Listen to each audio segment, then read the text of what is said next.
Let's read Matthew 24, 3 through 14. Okay, if we can pull the house lights up, the fluorescents up some for people who have Bibles to read, and we'll put the passage on the screen.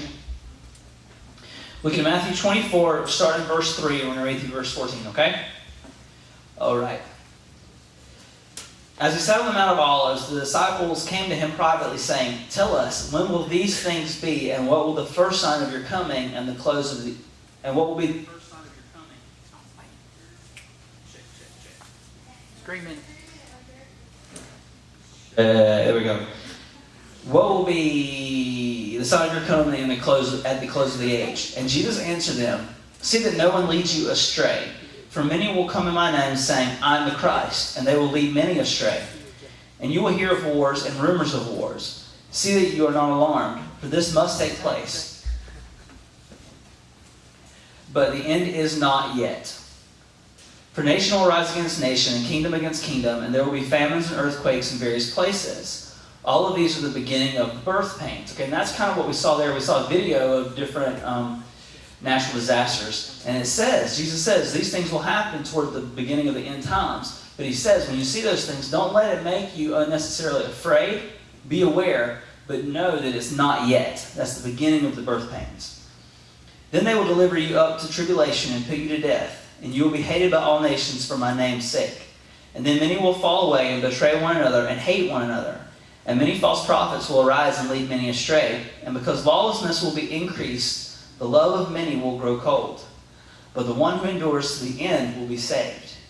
And the gospel of the kingdom will be proclaimed throughout the whole world as a testimony to all nations. And then the end will come." Okay? And then the end will come. All right. I want you to sing a song with me, okay? Does anybody know the words to one of the most hated songs of all time? Hated? What? How about "The Song That Never Ends"? Does anybody know that? All right. If you don't know, we got the lyrics on the screen. All right, we're gonna sing. You ready? We're gonna sing together. "This is the song that never ends. Yes, it goes on and on, my friends. Some people started singing and not knowing what it was, and they'll continue singing it forever just because this is the song that never ends. Yes, it goes on and on, my friends. Some people started singing and not knowing what it was, and they'll continue singing it forever just because this is a song that never ends." Yeah, okay. So you got the idea, right? The song never ends. All right, you can end it. I promise you, it'll be okay. I'm gonna tell you something. To understand end times, to understand the second coming of Christ, you have to understand time. You have to understand how people look at time. Okay. Some people in different parts of the world, in different religions, view time as circular. Okay? Kind of like this hula hoop. It has no beginning, it has no end, it repeats itself. Okay? It turns and turns and turns, and at some point you end up back at a place where you already were, and then you just keep rolling along. It's kind of like the song that never ends. You know, as you sing it, eventually you start repeating yourself. And you just kind of want, the end connects to the beginning, and it rolls and it rolls. Well, see, that's where the idea, have you ever heard anybody talk about reincarnation? The idea that when you die, you come back as a grasshopper, or you come back as a dog down the street, or that kind of stuff? Okay? That's a view of time that is circular. That at some point it starts to repeat itself, right? Well, according to the Bible, we have an understanding of time that's a little bit different. I want to get Cole and Jason to come here and help me. Come on, guys. You guys give it up for my volunteers.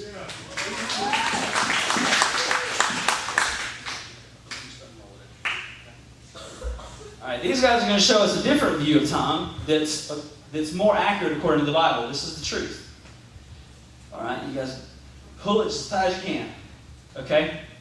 According to the Bible, time is less like a hula hoop and more like this rope. Okay? And the idea is time is headed somewhere. It's what's called linear. What that means is that it goes in one direction. It's kind of like, for instance, time is a railroad track. Okay? And human history, everything that's ever happened to mankind is like a train on that track.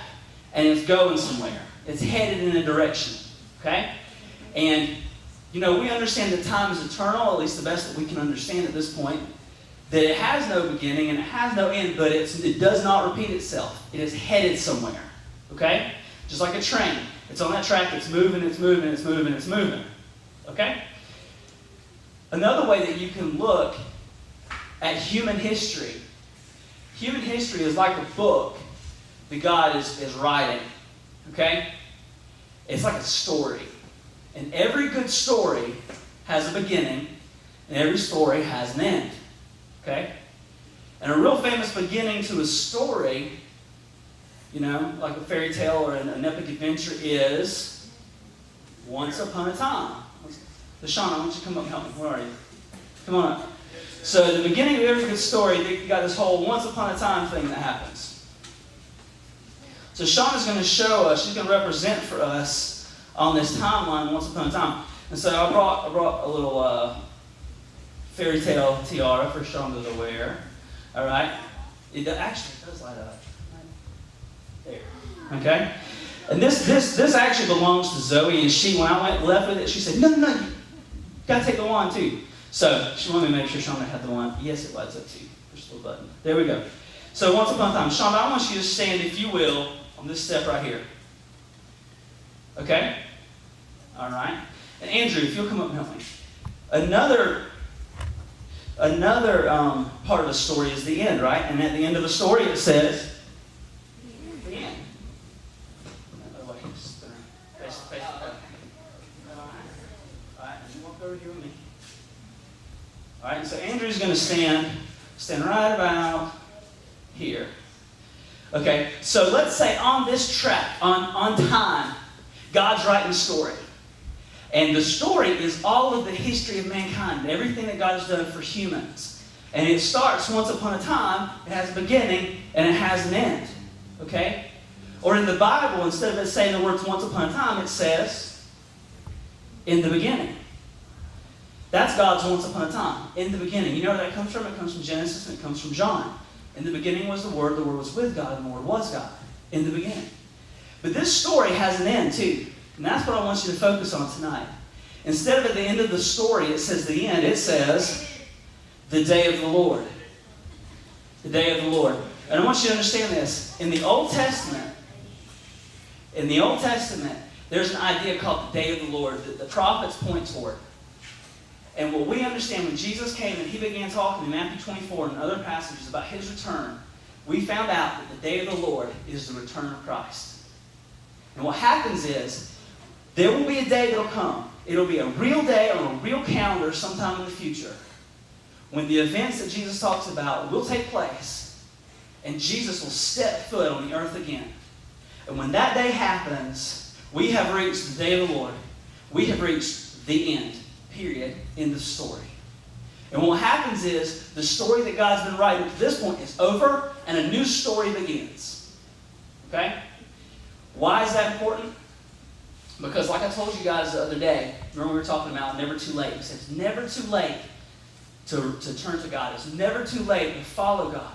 That is true in a certain context. As long as you are still somewhere between in the beginning and the day of the Lord, it is never too late for you to turn to God. But when Jesus steps foot back on the earth and the day of the Lord is here, the story is over, and it is too late. At that point, it is too late. All right, give my volunteers a hand.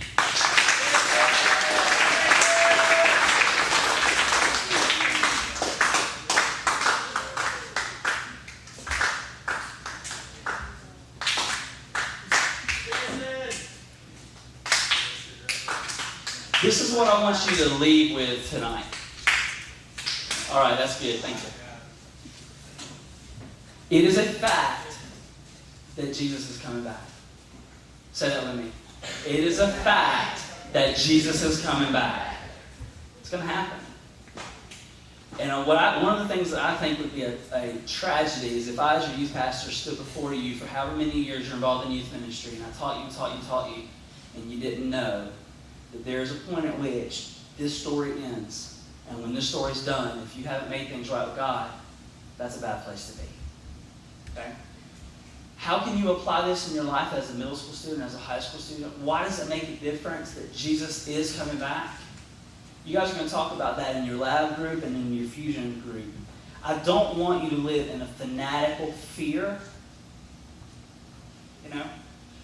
Like Jesus says in verse 6 and verse 8, you know, when you see these things, it's not yet time. It's not yet time. But I want you to know that we must live in a healthy fear of God.